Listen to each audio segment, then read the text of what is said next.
Assalamualaikum warahmatullahi wabarakatuh.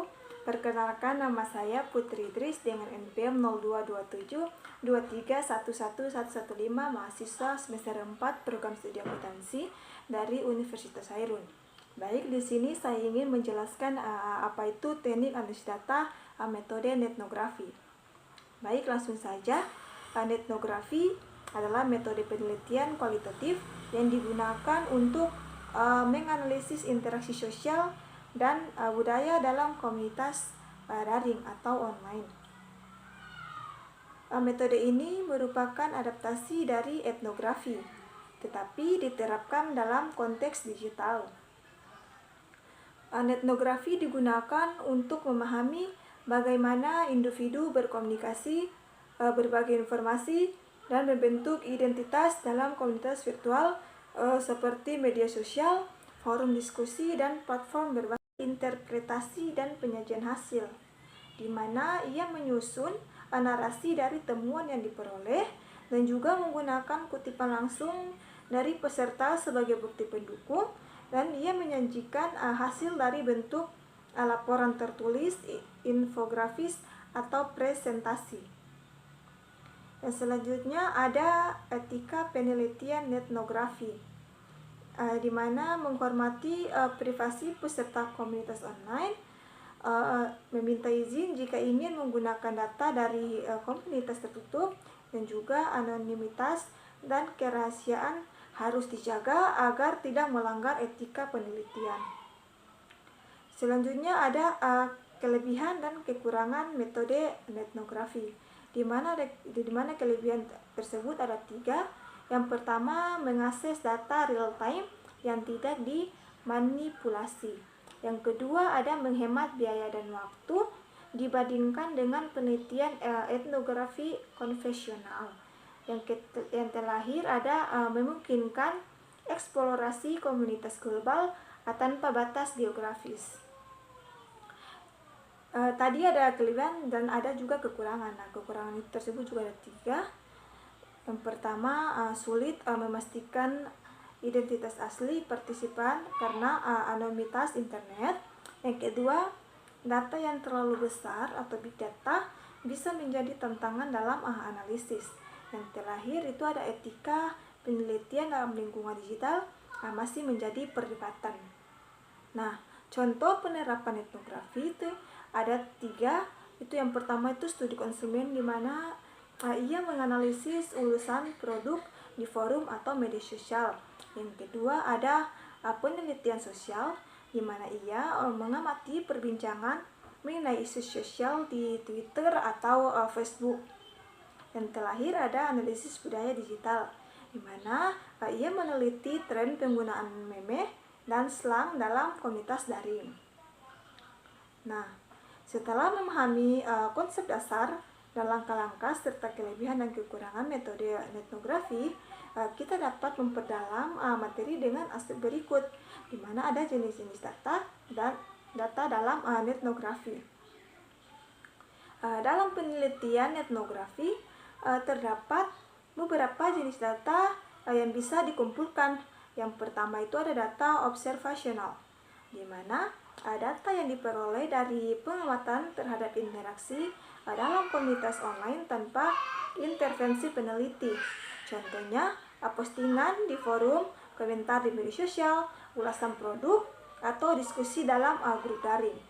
Yang kedua ada data interaktif, di mana data yang dikumpulkan melalui keterlibatan langsung peneliti dengan anggota komunitas. Contohnya ada wawancara online melalui chat atau diskusi dalam grup. Yang ketiga ada data arsip, di mana data historis atau dokumentasi yang telah ada sebelumnya dalam komunitas online. Contohnya artikel blog, postingan lama di forum, atau riwayat percakapan di media sosial. Nah, selanjutnya ada data visual dan multimedia, di mana konten berupa gambar, video, GIF, atau infografis yang digunakan dalam komunitas online. Contohnya meme viral yang menggambarkan suatu fenomena sosial atau video TikTok yang digunakan untuk menyampaikan opini. Dan terakhir ada data meta komunitatif, di mana data yang berkaitan dengan aturan, norma, dan struktur komunikasi dalam komunitas. Contohnya ada aturan grup, tata tertib komunitas, atau kebijakan moderasi dalam sebuah platform. Materi selanjutnya ada teknik pengolahan data dalam etnografi. Nah, setelah data dikumpulkan, ada beberapa cara untuk mengolahnya agar siap dianalisis. Yang pertama itu ada teknik coding atau coding data, di mana ia ada open coding, axial coding, dan selective coding. Nah, open coding itu ia mengidentifikasi kategori awal dari data tanpa adanya asumsi awal. Yang kedua ada axial coding, di mana ia menghubungkan kategori yang sudah ditemukan untuk mencari pola atau hubungan. Dan selanjutnya selective coding, di mana ia menentukan tema utama yang relevan dengan fokus penelitian. Contohnya yang telah ada sebelumnya dalam komunitas online. Contohnya artikel blog, postingan lama di forum, atau riwayat percakapan di media sosial.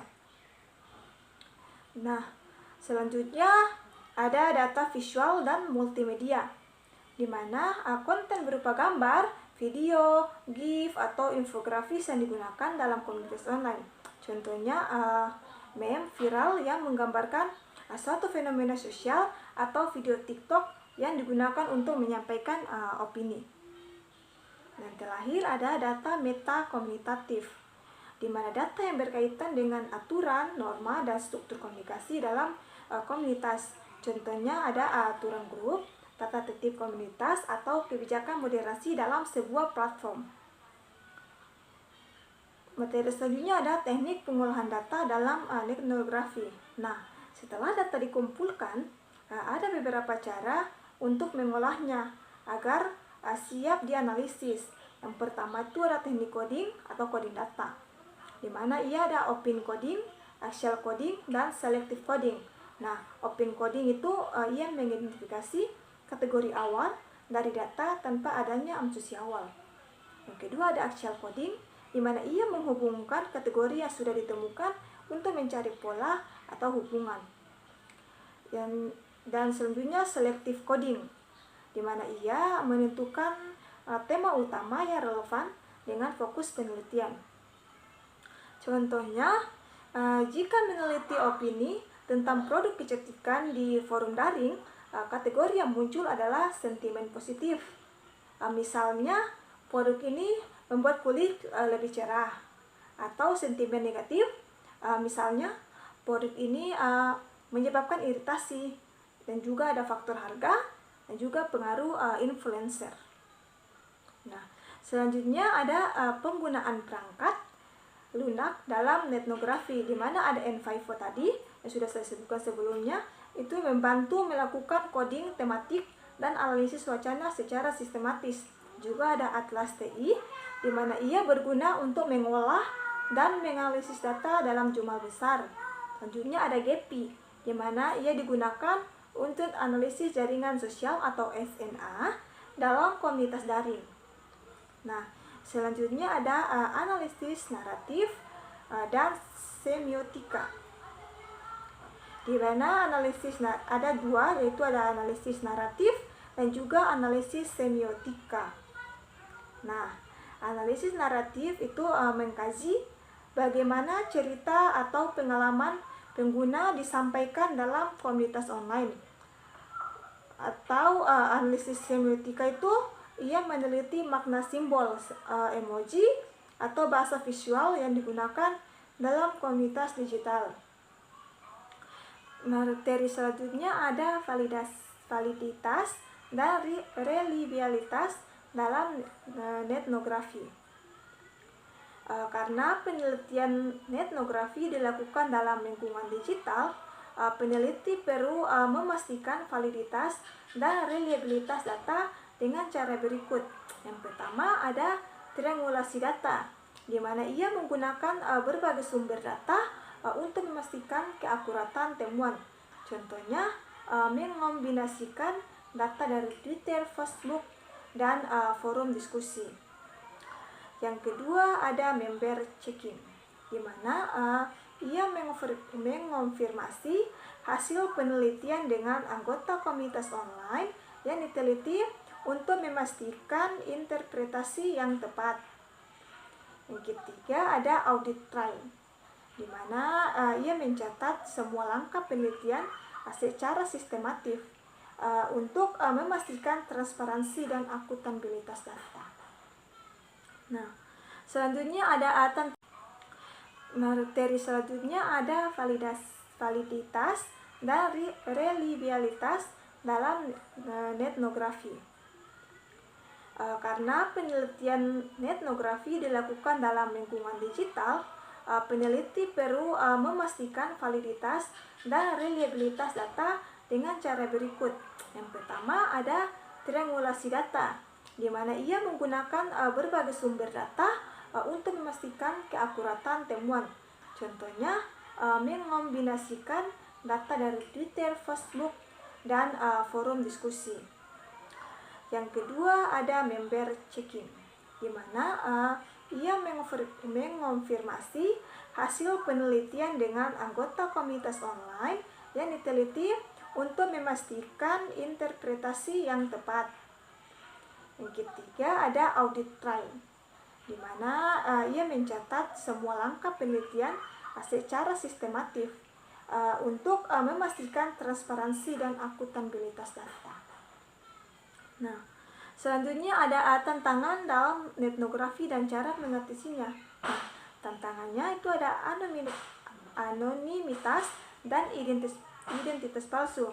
Bagaimana cara mengatasinya? Dengan memverifikasi data, dengan melihat histori postingan pengguna, atau mengkombinasikan dengan metode lain. Tantangan yang kedua ada etika penelitian digital. Bagaimana cara mengatasinya?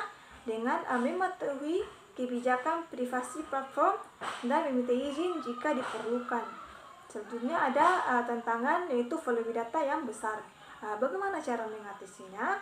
Dengan menggunakan perangkat lunak, analisis data untuk membantu pengolahan data. Dan terakhir ada tantangan dinamika komunitas yang cepat berubah. Bagaimana cara mengatasinya? Dengan melakukan observasi dalam jangka waktu tertentu untuk memahami tren secara lebih mendalam. Nah, contoh studi kasus etnografi yang pertama, studi kasus dalam tren kosmetik di media sosial, di mana tujuannya menganalisis bagaimana konsumen mendiskusikan tren kosmetik di Twitter dan di Instagram. Metode yaitu mengumpulkan hashtag populer seperti hashtag skincare rutin atau hashtag makeup trend. Nah, temuannya, tren kecantikan dipengaruhi oleh rekomendasi beauty influencer dan video TikTok yang viral. Studi kasus yang kedua ada opini masyarakat tentang isu lingkungan di forum online, di mana dengan tujuan menganalisis bagaimana netizen membahas perubahan iklim di Reddit. Metode menggunakan analisis sentimen untuk mengidentifikasi opini positif atau negatif. Temuan banyak diskusi terkait kebijakan hijau, tetapi juga terdapat hoax yang menyebar dalam komunitas tertentu.